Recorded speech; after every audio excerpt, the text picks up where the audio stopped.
Everyone welcome to learner B extra. I am Shivani Chauhan. इस video में हम क्लास 10 साइंस की बुक का chapter 2 acid bases and salts के एक्सरसाइज सोल्यूशन देख रहे हैं। क्वेश्चन नंबर 9 देखते हैं। क्वेश्चन नंबर 9 है 5 solution A B C D E given है हमें। When tested with universal indicator, कई सारे यूनिवर्सल इंडिकेटर होते हैं, कमेंट बॉक्स में पता है तो आंसर दीजिएगा, जिनका पीएच ये है। अब हमें बताना है कौन सा न्यूट्रल है, कौन सा स्ट्रॉन्गली एसिडिक है, कौन सा स्ट्रॉन्गली बेसिक है। तो उससे पहले ना हम ना एक लाइन देखते हैं, एक टेबल टाइप की छोटी सी, ऐसे करके है।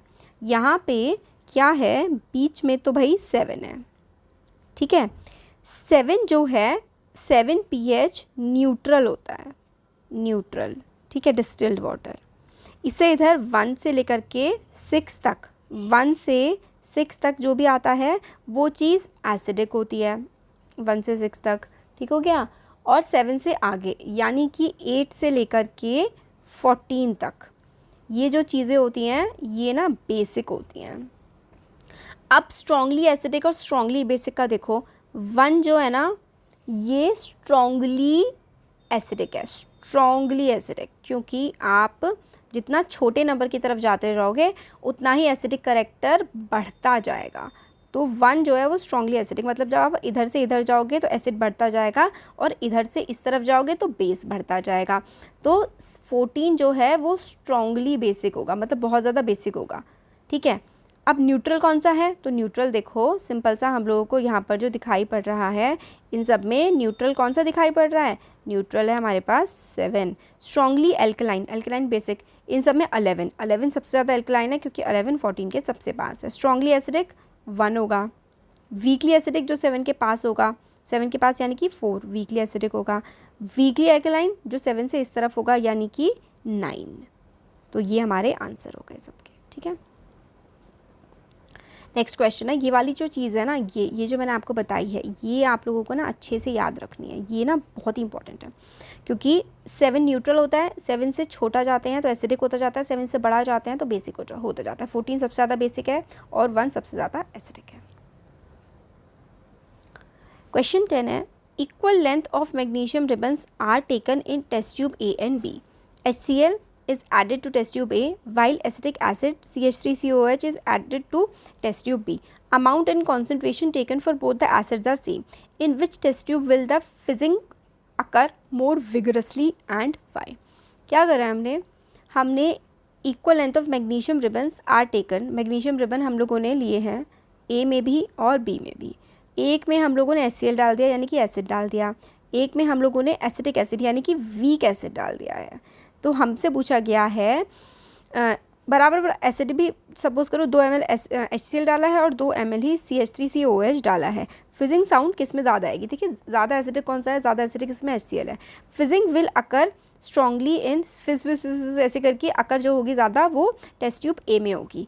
इन which hydrochloric acid is added, this is because HCl जो है वो स्ट्रॉन्गर एसिड है CH3COOH से and therefore produces hydrogen gas at a quicker rate. Sound जो है वो हाइड्रोजन गैस की आती है तो इसमें हाइड्रोजन ज़्यादा जल्दी निकलेगी, इससे फिजिंग ज़्यादा होगी। तो Mg यानी कि magnesium ribbon plus HCl MgCl2 hydrogen faster निकलेगी और MgCH3COOH हाइड्रोजन जो है वो स्लोअर निकलेगी। तो फिजिंग साउंड जब हाइड्रोजन ज़्यादा तेज़ निकलेगी उसमें ज़्यादा होगी, HCl वाले में ज़्यादा साउंड होगी।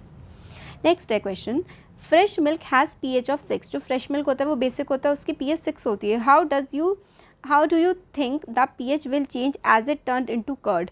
जब कर्ड बनती है तो उसका pH क्या हो जाता है, जब pH मिल्क का 6 है, कर्ड एसिडिक होती है, तो जो pH है ना कर्ड की वो 4.5 से लेकर के 5.5 के बीच की होती है। The pH will reduce because curd has lactic acid which is more acidic in nature, thus pH drops below 6 when milk get converted to curd. तो pH जो है ना कम हो जाती है मिल्क की जब वो कर्ड यानी कि दही जमती है, क्योंकि दही एसिडिक फॉर्म की होती है, लैक्टिक एसिड उसमें होता है। 12th क्वेश्चन है, milk man add very small amount of baking soda to fresh milk. Milk man ने बेकिंग सोडा डाल दिया फ्रेश मिल्क में। Why does he shift pH of milk from 6 to slightly alkaline, 6 से वो हल्का सा और ज़्यादा, मतलब 6 थी पहले मतलब हल्की सी एसिडिक टाइप होता है, 7 न्यूट्रल होता है, ये बहुत ही लाइटली एसिडिक होता है 6। अब जो मिल्कमैन है वो उसको बेसिक क्यों बना रहा है? The milkman add a small amount of baking soda to shift the pH of the fresh milk from 6 to slightly alkaline because in alkaline condition milk does not set as curd easily and this help in preventing the milk from getting converted to curd.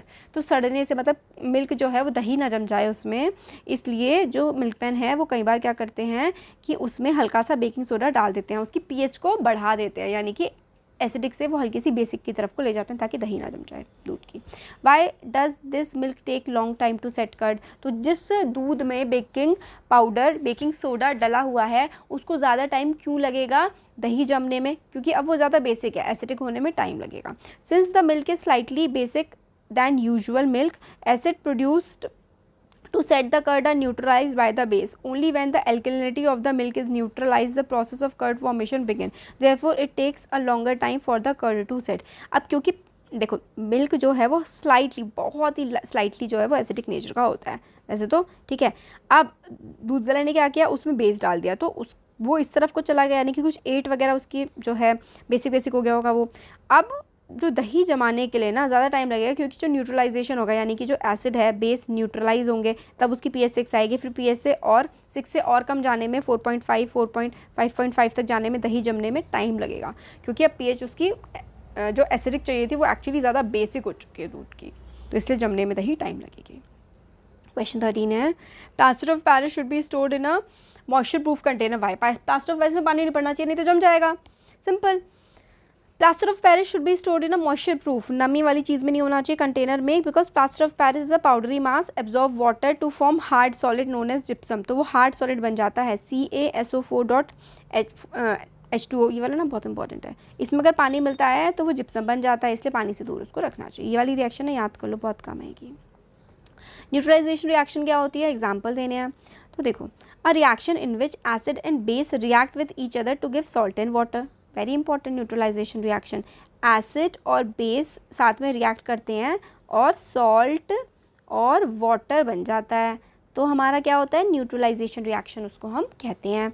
In this reaction energy is evolve in the form of heat and thus the reactions are usually exothermic. तो exothermic nature की होती हैं ये वाली reaction, क्योंकि इसमें क्या होता है, हीट इवॉल्व होती है, हीट जो है वो इवॉल्व होती है, हीट बाहर निकलती है, इसलिए जो ये इस टाइप की रिएक्शंस होती है ना जिसमें एसिड और बेस रिएक्ट कर रहे होते हैं, यानी कि एसिड और बेस रिएक्ट कर रहे होते हैं और सॉल्ट और वाटर बन रहा होता है, ये हमारी न्यूट्रलाइजेशन रिएक्शन होती हैं। और न्यूट्रलाइजेशन रिएक्शन हमेशा क्या होती हैं, हमेशा एक्सोथर्मिक होती है, यानी कि हीट इनमें से निकल रही होती है।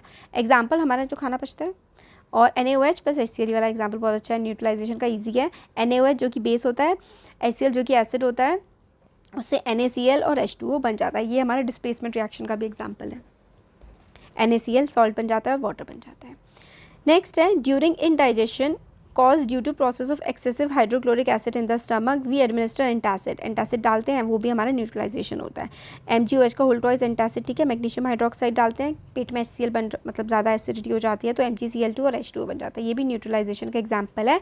इनडाइजेशन, जो इनडाइजेशन हो जाता है ना, अपच, पेट खराब हो जाता है ना, तो एसिडिटी हो जाती है पेट में, तब भी हम लोग जो डालते हैं antacid, generally milk of magnesia होता है, बेसिक नेचर का होता है, और न्यूट्रलाइजेशन रिएक्शन होती है पेट में, फिर पेट ठीक हो जाता है। नेक्स्ट है question number 15, last question exercise का। Give 2 important uses of washing soda and baking soda. ये क्वेश्चन भी बहुत इंपॉर्टेंट है। वॉशिंग सोडा और बेकिंग सोडा के 2 यूजेस आपको बताने हैं। तो 2 important uses of washing soda are and baking soda. पहले वॉशिंग सोडा का देखते हैं। It is used in glass, soap and paper industry. It is used to remove the permanent hardness of water. Water की permanent hardness को remove करने के लिए और ग्लास, सोप और पेपर इंडस्ट्री में इसका इस्तेमाल होता है। बेकिंग सोडा के यूजेस बताने हैं। It is used in baking industries. Baking powder is a mixture of baking soda and mild acid known as tartaric acid. When it is heated और mixed with water it releases carbon dioxide that makes bread और cake fluffy. तो bread को भटूरे बनाने के लिए, cake बनाने के लिए बेकिंग सोडा का इस्तेमाल होता है। It is used in soda acid fire extinguishers. तो फायर एक्सटिंग्विशर्स में भी इस्तेमाल होता है इनका। तो ये बहुत इंपॉर्टेंट है, आप लोगों को याद रखना है।